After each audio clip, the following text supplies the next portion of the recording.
Hola, ¿qué tal? Los saludamos, bienvenidos. Esto es Semana, gracias por acompañarnos.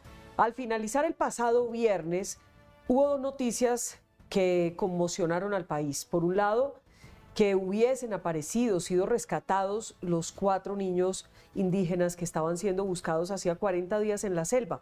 Esto causó realmente una alegría nacional. Pero por el otro lado, se conoció de cómo apareció muerto en su carro o en un carro el coronel Oscar Dávila. Él era el jefe de aquella oficina misteriosa del piso 13 que maneja la seguridad de Palacio, la seguridad preventiva, así se llama. Esa oficina había sido inspeccionada por la Fiscalía esa semana, justamente en esa semana, y había sido inspeccionada porque allí a ese lugar llevaron el celular de Marelvis Mesa, la niñera del hijo, en ese momento, la exniñera del hijo de Laura Sarabia, por lo cual estalló todo este escándalo que tiene al gobierno en serios aprietos. ¿Qué pasó con el coronel? Medicina Legal todavía no ha dicho si se trató de un suicidio o de un homicidio. Lo cierto es que el presidente sí lo dijo ya, y lo dijo solo horas después, como lo hizo Miguel Ángel del Río, abogado de los policías o de algunos policías o de algún policía que han sido llamados a interrogatorio por parte de la Fiscalía en todo este escándalo de las chuzadas en el gobierno Petro. Todo está muy enredado, muy enrarecido. ¿Qué piensa María Fernanda Cabal? Bienvenida, senadora, gracias por acompañarnos.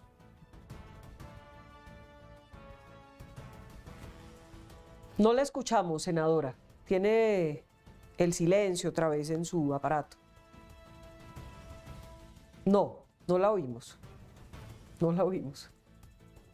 A ver si logramos escucharla. Sí, no la logramos escuchar. Espéreme, le Sí, cuadramos. estoy. Ahí ya Tengo la prendido el oímos. micrófono. Ya la oímos. Ya. Bienvenida. ¿Qué piensa de todo esto, del coronel Dávila, de lo que ha pasado? Pues es como repetir las historias. Es un país que no termina de sanar heridas cuando vuelve y abre otras en circunstancias muy similares.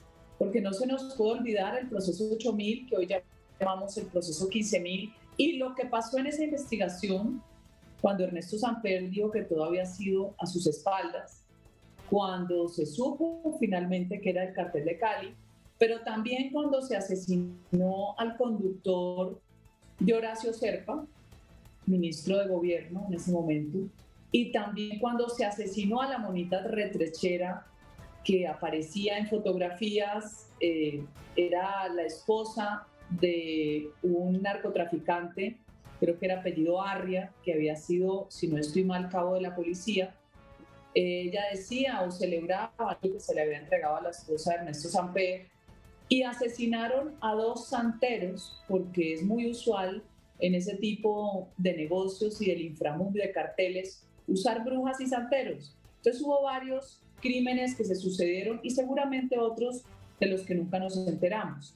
Aquí lo similar es que es un escándalo de financiación de dineros aparentemente ilícitos que inicia desde las visitas del hermano de Petro en compañía del alto comisionado Danilo Rueda, denunciado por el exfiscal Néstor Humberto Martínez de tener alguna relación, según cartas del grupo del Clan del Golfo, de tener alguna relación con los helenos, las 40 visitas a las cárceles a prometer que después aparece la exmujer de Nicolás Petro con los chats que ustedes mismos hicieron la primicia, millones que se le entregaban por parte del hombre Malboro y de otros, y todo eso coincide con la campaña de la costa, la campaña de la que después habla Armando Benedetti en varios chats también revelados por esta revista, que si uno analiza la línea de tiempo es financiación de dineros ilícitos. Parece que Colombia estuviera destinada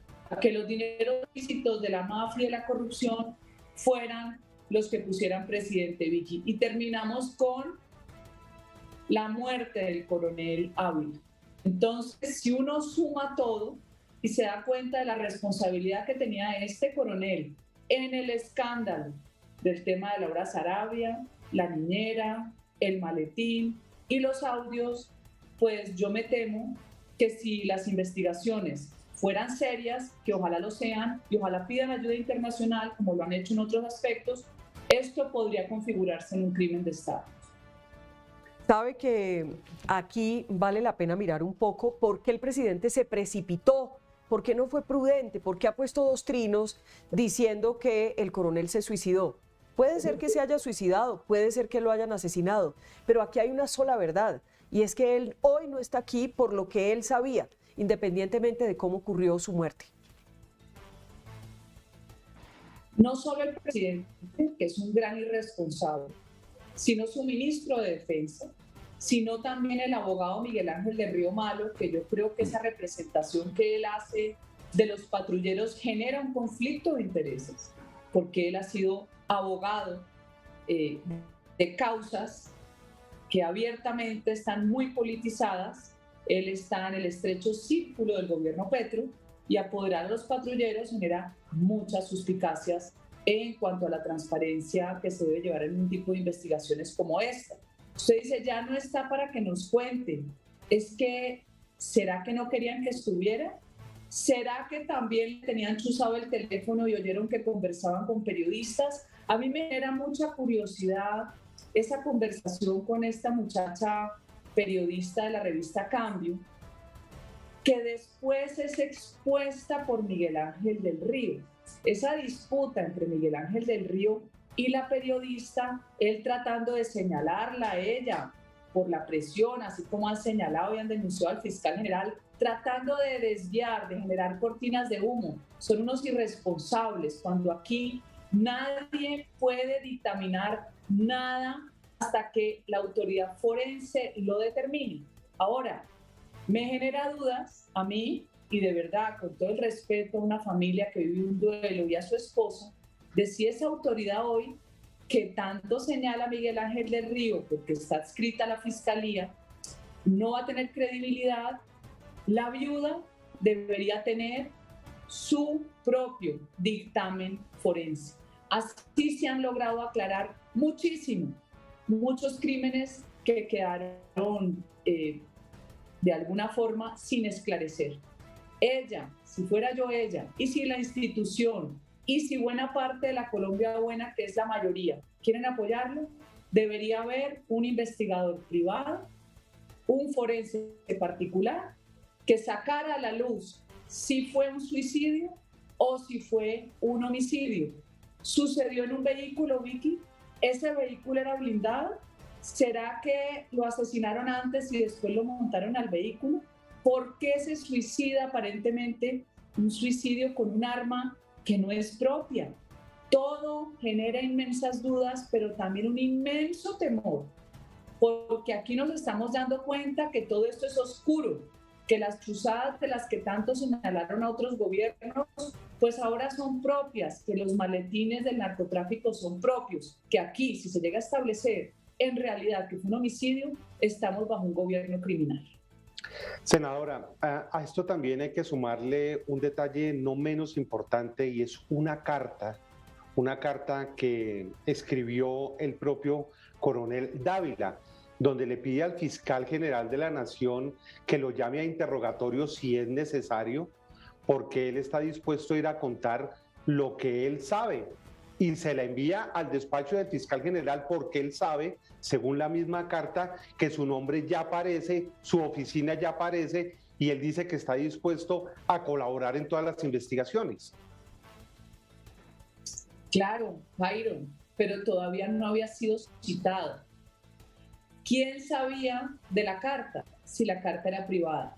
Las escuchas telefónicas. ¿Con quién habló él?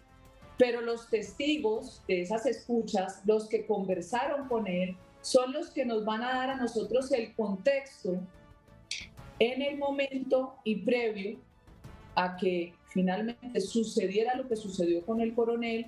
¿Cómo estaba él? ¿Usted cree que para uno tomar una decisión de quitarse la vida, está contento dejando a su familia que va para el exterior? ¿Usted cree que quienes conversaron con él van a ver si la persona está en sus 5 sentidos, no drogada, no deprimida? Todo daba a un contexto de una persona perfectamente normal, de 23 años de carrera en la policía, de además tener la expectativa de su ascenso a general, las fotografías con su familia, que además son desgarradoras.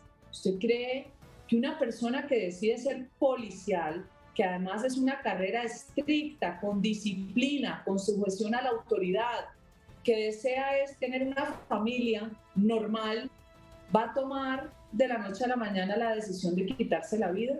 Por más cortinas de humo que pretendan, todos estos personajes que se acostumbraron a distorsionar la realidad, a criminalizar a los opositores como han hecho con nosotros, pues seguirá la estela de duda y seguirá una estela de duda como la que le pasó al gobierno de Ernesto Samper, que quedó marcado de por vida por la falta de claridad, por la cantidad de muertos que hubo alrededor, por los beneficiarios en ese momento y por la tragedia que marcó para Colombia ser el primer gobierno, primera presidencia financiada por un cartel del narcotráfico. Volvamos a la carta, o sigamos en la carta. Doctora María Fernanda, entre otras cosas, él le dice a la Fiscalía que él está dispuesto a colaborar, que lo llamen a interrogatorio, a versión, que lo que considere la Fiscalía. Lo extraño es que el abogado Miguel Ángel del Río dice que esa carta era para disuadir a la Fiscalía por las supuestas presiones que le estaba haciendo al coronel. Pero la carta es real, la carta es cierta, la carta él la mandó a la Fiscalía y en ese momento todavía nadie estaba contemplando ni siquiera llamarlo, o sea, todavía no lo habían llamado.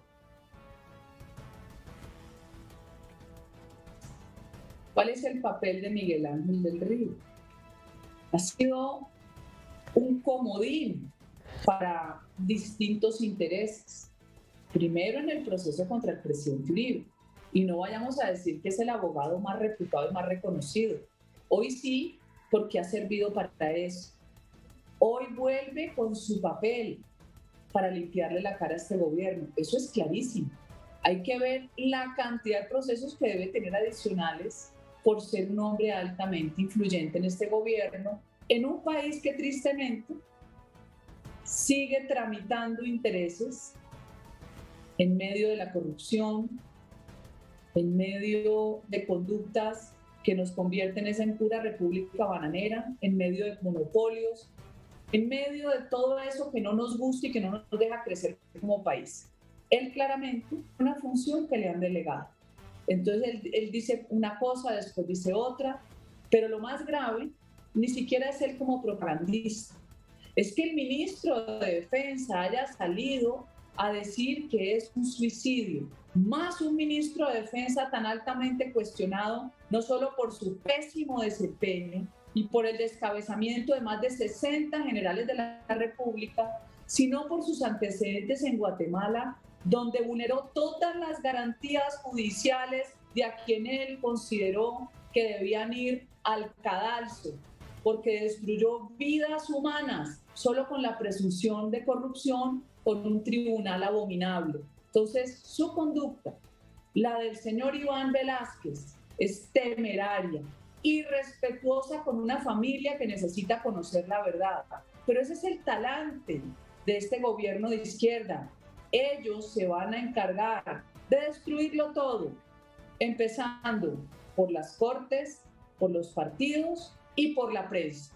Ahora, estamos advertidos nosotros. ¿Qué vamos a hacer? O nos unimos todos por salvar un país que rápidamente va camino al desplomadero por todas las políticas irracionales, por todas las políticas destructoras de riqueza, por el señalamiento a la oposición y por el incentivo que producen ellos en la gasolina del odio, de la lucha de clases, porque parece que Petro le hubieran vuelto a revivir todas las neuronas de su época de más anarquismo y subversión, como si esa fuera la receta, y resulta que este país ya no quiere más esa receta. Estamos cansados. Queremos ser una sociedad viable que así tenga que superar la adversidad, la mayoría tenga una mejor calidad de vida, no un desastre. Y hoy Gustavo Petro, si ustedes lo miden, yo creo que su popularidad no llega ni al 18%. Dice el coronel también en la carta enviada o sí, al fiscal general Francisco Barbosa, que todo tiene que ver con las denuncias y las publicaciones precisamente sobre el caso de Laura Sarabia, quien ese entonces era pues la jefe del despacho presidencial. Y senadora, finalmente él es el jefe de esa oficina de protección anticipativa de la presidencia, donde la fiscalía hizo un registro, hizo una diligencia judicial, porque allí se habría llevado para hackear el teléfono de la niñera de Laura Sarabia. Entonces, ¿qué tanto podría saber el coronel? Porque con lo que dejó plasmado, uno se da cuenta que estaba como al detalle, sabía de todo lo que estaba ocurriendo frente a este proceso que va creciendo. ¿A quién pretendían proteger dentro de ese círculo de seguridad que obviamente tiene que tener todo presidente, especialmente en un país disfuncional como este? Sí, pero también eso tiene un límite.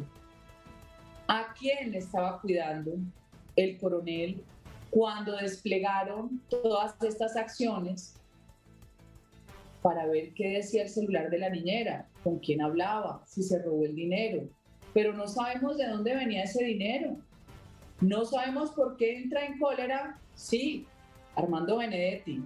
Ya una parte es porque lo desconocieron y entró en crisis existencial, pero no sabemos si fue porque perdió el conocimiento y el relacionamiento con todos aquellos que viven pagando por privilegios, por corrupción o por lo que sea en los gobiernos de turno. Yo siento que Laura Sarabia es la gran beneficiaria de lo que finalmente como información se cerrara, que ese círculo no saliera de allí. Pero no nos podemos quedar en un maletín ni en la cantidad de dinero. Tenemos que entender que era una práctica que venía siendo recurrente seguramente, con más actores que terminan vinculados desde el origen de la campaña. Unos dineros vinieron del Pacto de la Picota, otros dineros vinieron para las arcas de Nicolás Petro y la campaña del Atlántico, otros llegaron vía Benedetti para ganar en el Atlántico y en el Pacífico, como él lo dijo. Había más dinero por contrato, por cuenta de contrataciones. ¿Cuánto recibió? ¿Cuánto fue para terminar en un escándalo de estas dimensiones llevando una niñera a un polígrafo? Esa niñera también tiene que saber muchas cosas. ¿Por qué se lleva a Benedetti a la niñera en un vuelo charter que vale $30,000? ¿Se lo pagó el gobierno? ¿Se lo pagó un contratista? Todo tiene que encajar en una línea de tiempo y de intereses mezquinos que terminan con la muerte del coronel Dávila. ¿A quién beneficia la muerte del coronel Dávila, Jairo?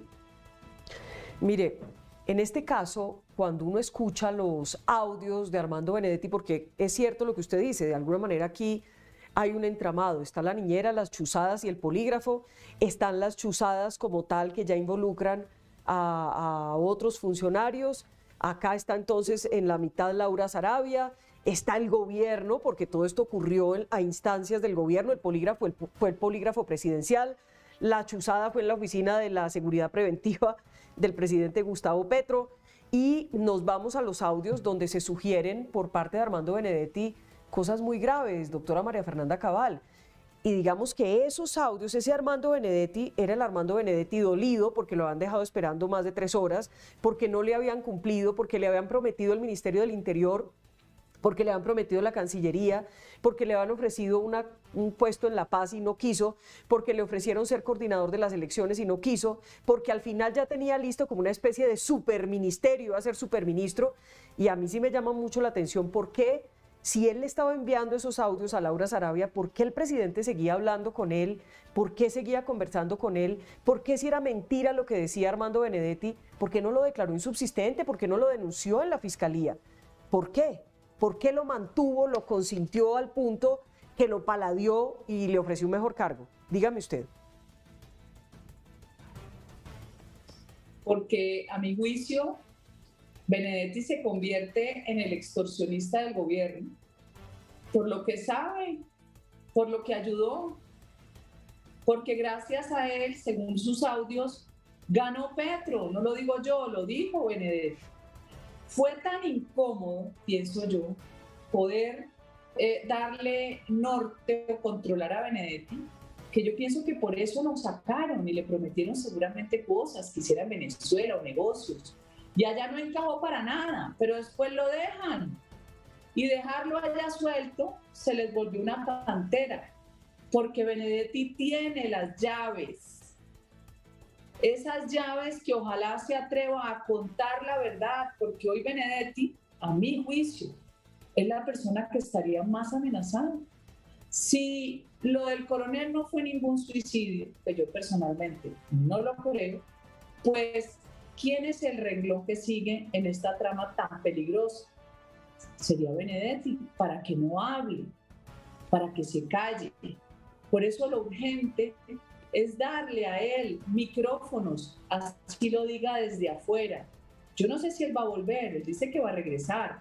Así le prometan el oro y el moro, es la persona más expuesta, pero que hable en favor de un país que merece la verdad, que cuente de dónde vino ese dinero, cómo lo repartieron. Acuérdese del proceso 8000 con la famosa avioneta de Horacio Serpa y terminaron saliendo salpicados un poco de congresistas que recibieron la plata, unos más, otros menos, pero el gobierno de Samper, a Samper no lo tocaron, a Samper ni a Horacio Serpa, lograron mantenerse, a pesar de las declaraciones que hizo Fernando Botero en su momento, que le tocó terminar yéndose del país. Hoy las llaves las tiene Armando Benedetti, pero yo estoy segura que Benedetti tampoco sabe mucho de la otra trama, que es donde queda el coronel Dávila expuesto. Tiene que ser tan peligroso lo que se gesta en este gobierno que hay demasiado interés por ocultar la verdad. Conocemos a la niñera, a Laura, a Benedetti, no sabemos de esa cadena quién más está expuesto. Yo lo que sí le quiero enviar es un mensaje a la Policía Nacional. Primero, que no pueden servir a intereses mezquinos, que tienen que mantenerse como unidad, que esto lo que va a tratar es de minarlos y de generarles una desconfianza interna para que se desintegren y se vuelvan esclavos de la maldad. Esto ya lo hemos vivido antes, en otros gobiernos. No podemos hoy perder la autoridad que tienen en un país como no la puede perder las fuerzas militares, porque son el bastión de la democracia. No pueden ganarse ahora una propaganda que no les corresponde. Si hay 2 o 3 malos adentro, no es una institución que merece respeto y dignidad y que estamos dispuestos todos también a defender. Senadora, y también llama la atención pues la postura y las palabras del canciller Álvaro Leiva, quien después de que se conocen los audios de Armando Benedetti, lo señala y lo tilda y lo encaja como drogadicto y lo descalifica de tal forma que dice que no es una buena fuente para creerle, pero por Dios, Armando Benedetti fue el encargado de restablecer las relaciones diplomáticas, comerciales con Venezuela, por eso fue que lo mandaron allí a Caracas. Entonces no estábamos hablando de cualquier persona, y él era parte también del gobierno y de la Cancillería de Álvaro Leiva como embajador en Caracas. Pero es que Álvaro Leiva no tiene ninguna autoridad moral. Lo que ha dado es mal ejemplo toda su vida. Lo triste es uno llegar a la tercera edad siendo igual de perverso. Uno diga, ay, hombre, ya, pórtate bien, ¿no? Ya estás viejo, pórtate bien. No, toda la vida fue así, hizo lo que le dio la gana. Perteneció a lo que yo llamo la élite revolucionaria de Colombia, hijo de conservadores, creo que laureanistas, pero pues aquí pasan los fenómenos más impresionantes, ¿no? Hay hijos de almirantes que terminan de guerrilleros, en fin. Además, si él le molesta tanto que Benedetti tenga ese comportamiento, que mire también el de otros que ha nombrado, que creo que tienen el mismo problema que él le plantea a Benedetti. No, y perdóneme, aquí hay una cosa, senadora, y es que si Armando Benedetti es eso, ¿por qué lo nombró como embajador? en Venezuela. Si es que no es eso, si es eso, no es ahora. Si es eso, ha sido tiempo atrás y así lo conocieron. Armando Benedetti llegó a la campaña de Gustavo Petro siendo lo que es decir, con sus cosas buenas o malas o sus procesos, todo el mundo conocía a Benedetti. O sea que ahora no pueden venir a decir que eso es simplemente para descalificar lo que dicen los audios. Y deténgase usted en la entrevista que me da Armando Benedetti, y él en esa entrevista cuenta que Laura Sarabia le dijo que había de por medio un tema de consumo de cocaína, y entonces él lo que le dice es, palabras más, palabras menos, es que a él no le pueden cobrar lo que no le cobran a su jefe. Y usted sabe quién era el jefe, ¿no? Entonces, es simplemente todo un entramado para descalificar, señora. Se les volvió incómodo porque es inmanejable. Es el socio incómodo del gobierno. Tenían que sacarlo de aquí, pero él no se amañó. Además, él sentía que él era el dueño del gobierno.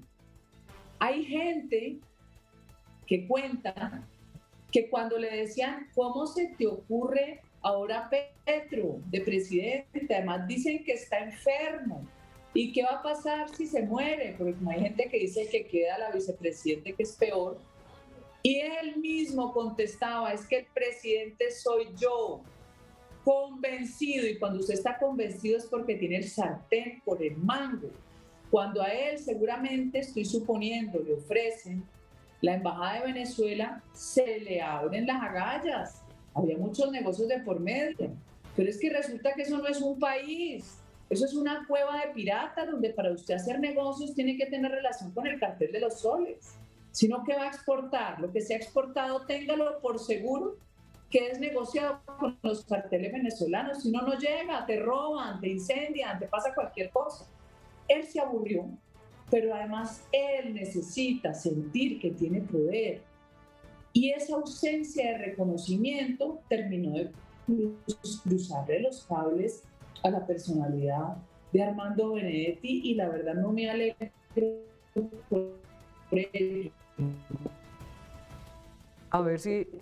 Que creo que ha sido una persona que ha jugado con sus vidas. Vicky, él fue contemplado y estuvo en el gobierno de Uribe metido en la Casa de Nariño.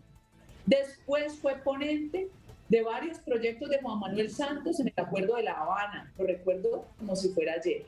Y después se volvió petrista. O sea, este señor cambia de ropaje según las circunstancias y se estrelló. Y a mí me interesa saber más. Y Colombia tiene derecho a saber más. Y las llaves las tiene Armando Benedetti. Que cuente cómo fue el proceso de consecución de recursos y que cuente cómo era su relación con Laura Sarabia, que él sentía que era su subalterna y que ella le debía todo a él. Y que nos cuente Laura Sarabia también, porque el silencio de Laura, si es su estrategia de defensa, pues llegará un momento en que no le va a funcionar, porque aquí van a seguir saliendo pruebas de todo lado del vecino, de por qué llegó antes que el CTI, la Guardia Presidencial, de por qué taparon toda la escena del crimen como no hacen en su vida, del crimen o del suicidio, como lo quieras llamar, por qué la taparon, por qué todo este humo alrededor de una tragedia. Porque hoy se marca una tragedia, Vicky, como se marcó el día que en Los Pozos permitió el gobierno nacional y el ministro de Defensa dejar degollar un policía que hubieran podido ser 10 o 15 a manos de guerrilleros disfrazados de campesinos. ¿Y por qué siguen obstinados en desarticular un país poniendo la Guardia Indígena y la Guardia Campesina al mismo nivel de la policía y la fuerza pública? Porque aquí hay una estrategia para destruir Colombia, para atornillarse, para quedarse siempre. Y si lo que quieren es que sintamos miedo, pues lo que tenemos es que cuidarnos más. Senadora María Fernanda Cabal, volviendo al tema del coronel Óscar Dávila, miremos un poco las cosas alrededor que no cuadran, las cosas que no cuadran. ¿Por qué el conductor deja su arma de dotación? ¿Por qué la deja dentro del carro? ¿Por qué se baja sin el arma de dotación? ¿Por qué en el video que ha circulado en medios de comunicación, por qué se ve que mira a la calle, regresa cuando está supuestamente comprando la soda? ¿Por qué hay gente que dice en el barrio que no escuchó ninguna detonación? ¿Por qué el coronel fue y dejó a su familia feliz, a su mamá y a unos hermanos para que se fueran a España? Y luego supuestamente acabó con su vida. ¿Por qué lo hizo a unas cuadras de su casa, a pocas cuadras de su casa? ¿Por qué todas esas cosas son tan complejas y tan confusas a la hora de analizar cómo ocurrieron los hechos? Porque obviamente parece que ocultaran algo. Usted sabe cómo es la disposición de todas las cámaras en la ciudad de Bogotá que tiene la policía, pero que además se usan en el PM o en el plan de mando unificado, como cuando pasaron las protestas estas de todos estos salvajes. Muy fácil puede hacer una reconstrucción la policía de hechos si es que no han borrado los videos de cuándo llega el vehículo ahí, pero de dónde venían, porque ellos hacen todo el tramo de toda la vía de cuál había sido su recorrido. Pero además ese sector es asegurado porque están cerca de la fiscalía. Ahí puede haber cámaras en todo lado que usted puede usar para reconstruir las escenas. Pregunto, ¿el carro era blindado? Si era blindado, y suponemos que es un homicidio, pues no fue en el carro. Si fue en el carro un homicidio, usted sabe que en la reconstrucción de los hechos, Vicky, quedan todos, absolutamente todos los rastros, y eso lo saben los de medicina legal como los expertos en balística, lo tienen estudiado. Que lo haga el fiscal general, que si tiene que buscar ayuda extranjera de una agencia internacional, la haga para darle mayor credibilidad.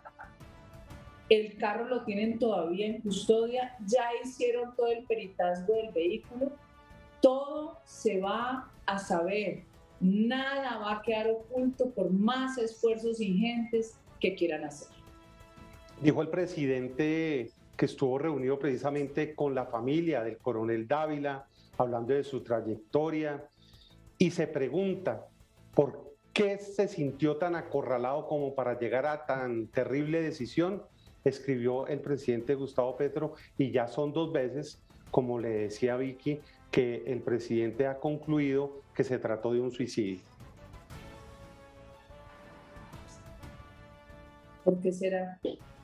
Más bien preguntemos qué oculta este gobierno. Porque entre más trine, más nos damos cuenta que la intención es desviar la información. Seguramente convencerán a los pocos seguidores que les queden, a los pocos, porque cada vez tiene menos. Y esto tiene que generar una inmensa solidaridad de toda la fuerza pública. Todos tienen que protegerse como los tenemos que proteger nosotros, porque no puede ser que esto quede impune, que siga trinando sus locuras, que siga diciendo lo que no es. Entre más se equivoque, más la gente se da cuenta que así no es. Entre más diga pendejadas, no solo aquí, sino que dejemos de usar el carro, que la gasolina, o sea, una ofensa contra la inteligencia, que lo siga diciendo. El problema es que estamos arriesgando un país, porque es un gobierno inepto, incompetente, que si se comprueba lo que todos en el fondo pensamos, pues sería un autor seguramente o presumiblemente de un delito, un crimen de Estado, como los que tanto se ufanaba él de señalar a sus contradictores. Aquí asesinaron a Álvaro Gómez. Que no se nos olvide Álvaro Gómez. Sigue en la impunidad después de años. Hay especulaciones que hubo fuerzas del Estado. Sigue especulándose también que sabía Samper. En fin, ojalá esto no quede en lo mismo, Mario. Senadora María Fernanda Cabal, un poco mirando todos los hechos, otra vez vuelvo y le digo, fíjese que todo esto arranca con el polígrafo en el edificio al frente de la Casa de Nariño, en un sótano, con un claro abuso, porque ella no era empleada pública. A ella no la pagaba el gobierno, Amarelvis Mesa. Y no solo a ella, pues la sometieron de esa manera, sino que después se destapa en la fiscalía todo el tema de las chuzadas, la estuvieron chuzando y uno se pregunta, ¿la chuzaban por $7.000? ¿Ah? No, no la chuzaban por $7.000, pero no la chuzaban solo por los dineros recibidos. Seguramente necesitaban saber cuáles eran las comunicaciones de ella con Armando Benedetti.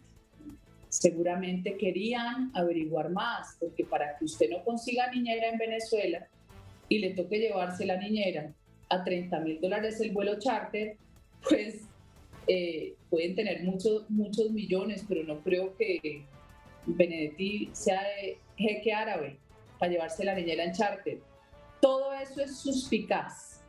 Eso de la niñera era para mucho más, porque yo creo que la presión que estaba ejerciendo Benedetti, que queda evidente en esos audios, seguramente dio para que la secretaria privada Laura Sarabia se lo comunicara al presidente Petro. Por eso Petro no rompía comunicación pensando que iba a poder calmar a este tigre, que ya estaba prácticamente decidido hasta que finalmente ya no se pudo contener más. Y el efecto de lo que hace Benedetti es lo que vemos todos los colombianos y que queremos saber más. Pero lo triste, Vicky, es que haya hoy un coronel sin vida, que seguramente estuvo bajo un mando donde tenía que obedecer para proteger, lo que él decía, la seguridad presidencial. Pero aquí se desbordó la seguridad presidencial. Aquí hay toda clase de interrogantes, de dineros ilícitos, de viajes extraños, de financiación de campaña, que terminaron con la vida del coronel. Y lo cierto es que el propio fiscal general Francisco Barbosa lo que le contó al país es que las chuzadas ilegales sí existieron. Es decir, sí hubo chuzadas, por más que traten de desmentir, sí hubo, y ahí está la trazabilidad.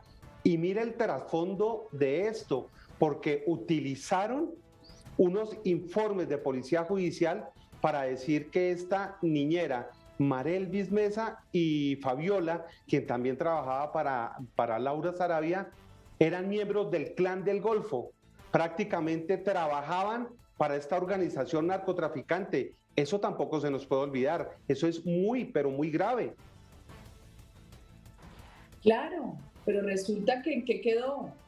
En que quien mandó a introducir los números de teléfono en el listado, seguramente engañando a un fiscal de Chocó, que es un patrullero, dijo que su fuente de pronto estaba desaparecida o muerta. No, pues chéverísimo. Mañana aparecemos usted o yo, quién sabe en qué lista de qué depredador, para poder chuzarlo a uno. Esto ha sido muy recurrente, ¿no? Desde épocas de antaño meten números para poder chuzar desde hace mucho tiempo, pero yo creo que no es el único método. Yo creo que también usan otras fórmulas, por eso a mí me genera mucha suspicacia lo de la oficina de la DIAN y lo de copiar todo el registro de teléfonos de Marelvis. Me produce mucha suspicacia porque es ahí donde yo veo la disputa entre Laura Sarabia y Armando Benedetti, donde ella termina en el péndulo, ella termina allá y acá, porque ella había trabajado con él y ahora trabajaba con ella. ¿Cuál era el afán de Benedetti de llevársela? Él la convence de hacer la denuncia del polígrafo. ¿Qué más pasó allí con el afán de Benedetti por tumbar a Laura Sarabia, que él sentía que le pertenecía? Y miren a dónde vamos después de todo esto. ¿A dónde vamos? Es de lo que veníamos, de Nicolás Petro, con la maleta que no podía cargar de lo pesada que era, de dinero, de las visitas más de 40 a las cárceles, del hermano de Petro, y después de Laura con el maletín o los maletines y los audios de Benedetti hasta la muerte del coronel. De verdad que esto es una trama muy peligrosa que deja muy mal parado al gobierno de Petro. Pues senadora María Fernanda Cabal, muchísimas gracias por estar con nosotros. Ojalá se sepa la verdad, ojalá podamos realmente saber ¿Qué es lo que hay detrás de todo esto? Como le digo, todo empieza con las denuncias de la niñera en Semana. Luego la Fiscalía destapa las chuzadas. Vienen los audios de Armando Benedetti. Y pues ya vamos en la muerte, lamentablemente, del coronel Oscar Dávila, que sí genera muchas preguntas y hay una sola razón, y es que él hoy no está, él hoy está muerto por cuenta de lo que sabía. O se quitó la vida o se la quitaron, pero era por lo que sabía. No porque tuviera un problema personal, ni porque tuviera un desamor, ni porque estuviera sin trabajo o tuviera deudas. Realmente era por lo que él sabía en medio de todo este escándalo que coge y toca al gobierno. ¿Está de acuerdo? Completamente de acuerdo. Mil gracias por acompañarnos y que tenga un feliz día. Gracias, Vicky, gracias, Aire. A ustedes gracias por acompañarnos. Esto es Semana.